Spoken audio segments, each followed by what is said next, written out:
So నాకు తెలిసి నేను మీ ఫాదర్ గారిని మళ్ళీ మళ్ళీ గుర్తు చేస్తున్నా అనుకుంటా. ఎందుకంటే మా ఆడియన్స్ కోసము ఎస్పీబీ గారి గురించి ఎన్నో విషయాలు మాట్లాడుకుంటూ ఉంటాం కాబట్టి ఒక చిన్న ఎట్లాగో లవ్ యువర్ ఫాదర్ కాబట్టి మీ ఫాదర్ గురించి ఒక చిన్న ర్యాపిడ్ ఫైర్ ప్లాన్ చేసామండి. మీ ఫాదర్ని మళ్ళీ దీనికి టార్గెట్ నేను ఒక్కడనేనా? ఎందుకంటే వీళ్ళకి కూడా ఫాదర్స్ ఉన్నారు. అంటే మీ ఫాదర్ గురించి ఆడియన్స్ నుంచి ఉన్న కమెంట్స్ లో కూడా చాలా క్వశ్చన్స్ వస్తున్నాయండి. సో మీ ఫాదర్ గురించి మీకు కొన్ని questions, if you are ready to. I will never be ready, but go ahead. Okay, so ఇది మీకు టెస్ట్ లాగా అనిపిస్తుంది ఎందుకంటే కొన్ని క్వశ్చన్స్ కొంచెం ఐఎమ్ బ్యాడ్ స్టూడెంట్, ముందుగా చెప్పేస్తాను. ఓకే, సో ఫస్ట్ సింపుల్గా స్టార్ట్ చేద్దాము. సో ఇప్పటికీ కూడా ఎస్పీగా అంటే ఫాదర్ని తలుచుకోగానే మీకు గుర్తొచ్చే వన్ మెమరీ ఏంటి? ఇది ర్యాపిడ్ అన్నారా? ఆలోచించడానికి ట్రై చేస్తున్నారు. చాలా ఉన్నాయండి, సో మెనీ మూమెంట్స్. ఆయనతో నేను ఎస్పీపీ 50 వరల్డ్ టూర్ ప్లాన్ చేసి ట్రావెల్ చేసి అది ఎంత సక్సెస్ఫుల్ అవ్వడం, ఫస్ట్లో బిగినింగ్ ఆ టూర్ బిగినింగ్లో ఆయన కంగారు పడటం నేను సాధించగలనా అన్నది, దాని తర్వాత అయిన తర్వాత హౌ హీ ఫెల్ట్, మొత్తం టూర్ అంతా అయిన తర్వాత he was so happy and proud నేను ఇట్లాంటి ఒక టూర్ చేశాను అన్నది, ఆయనతో పాటు ఎన్నో బీర్లు షేర్ చేసుకున్నది. ఒరే నాకు ఇవాళ జలుబుగా ఉందిరా, ఫ్రిడ్జ్లో నుంచి బీర్ తీసి బయట పెట్టేసి నేను వస్తున్నాను ఇంటికి అని చెప్పేటప్పుడు నేను అన్నీ రెడీ చేసి పెట్టడం, ఆయనతో కూర్చొని మా అమ్మతో లాక్డౌన్ టైంలో ఈటీవీలో సినిమాలు వేసేవాళ్ళు, బ్లాక్ అండ్ వైట్ సినిమాలు, అవి కూర్చొని మేము ఇద్దరం విమర్శించడం ఆ సినిమా గురించి, మా అమ్మ నసబెట్టడం, మీరు ఎవరు ఎందుకు వచ్చారా మా రూమ్కి, దయచేసి వెళ్ళిపోండి మీరు ఇద్దరు వెళ్ళి అక్కడ కూర్చొని వెళ్ళడం, ఇట్లాంటివన్నీ ఇవన్నీ లాస్ట్ ఒక 10 yearsలో జరిగిన విషయాలు.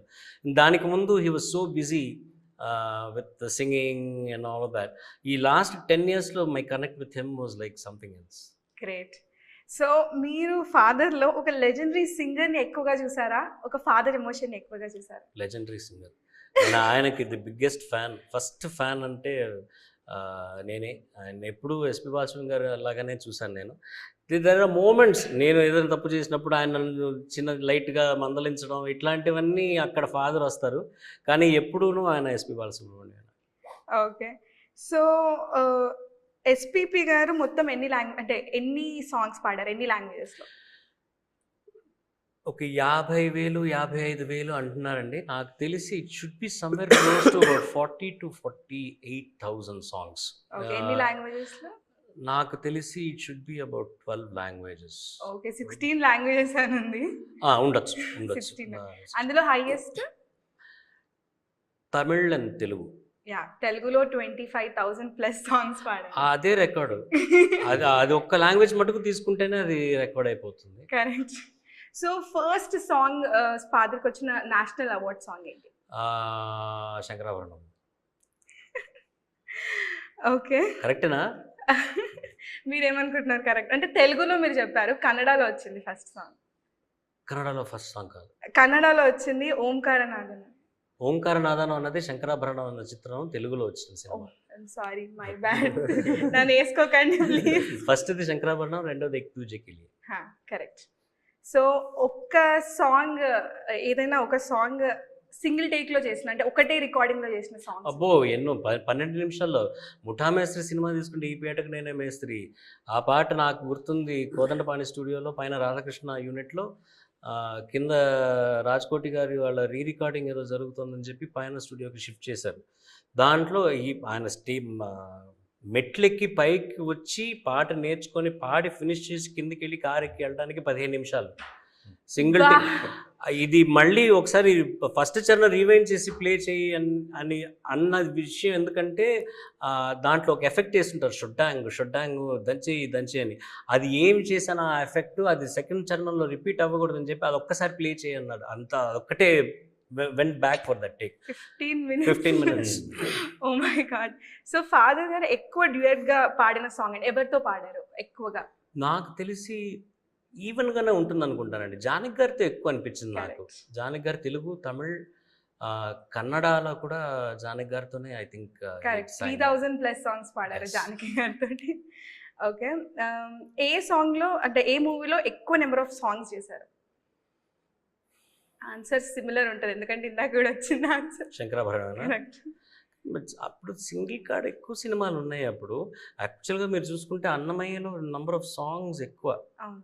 అది కూడా ఉండొచ్చు అనిపిస్తుంది నాకు. ఓకే. శంకరాభరణంలో నాకు తెలిసి 8 పాటలు అనుకుంటా, అంతేనా? 8 to 9 ఉన్నాయి. ఆ. ఒక్క ఫాదర్కి ఇష్టమైన అంటే మ్యూజిక్ డైరెక్టర్ ఎవరు? మిత్రుడిగా మ్యూజిక్ డైరెక్టర్గా అంటే ఇళయరాజా అంటారు ఆయన. అవును. ఆయనకని నాకు తెలిసి కేవి మహాదేవన్ గారి దగ్గర చాలా క్లోజ్ ఆయన. అండ్ ఎంఎస్ విశ్వనాథన్ని నాన్నగారు అంటారు. సో ఆయనకి అందరు మ్యూజిక్ డైరెక్టర్లతోనూ ఒక రిలేషన్షిప్ ఉన్నది. So I don't know to pick one. Okay. దాంట్లో ఏమని చెప్తుంది? ఇళయరాజా. ఇళయరాజా. ఓకే. ఫాదర్ గారిది 25,000 సాంగ్ ఏంటి? 25,000th song. ఆ. సారీ, నాకు తెలియదు. శంకరాభరణంలోనిదే శంకరనాద శరీరాపర చెప్పండి. నాకు ర్యాపిడ్ ఫైర్. శంకరనాద శరీరాపర చెప్పండి. శంకరనాద శరీవర శరీరాపర. శరీరావర పర. శరీరాపర. ఆ. Oh, thank you so much అండి. Okay, last question. మీ ఫాదర్ నుంచి మీరు ఎప్పటికీ ఒక జీవిత సత్యం మీలో ఉండిపోతుంది అనుకున్న పాఠం ఏంటి మీరు నేర్చుకుంది? సహనం, ఓర్పు.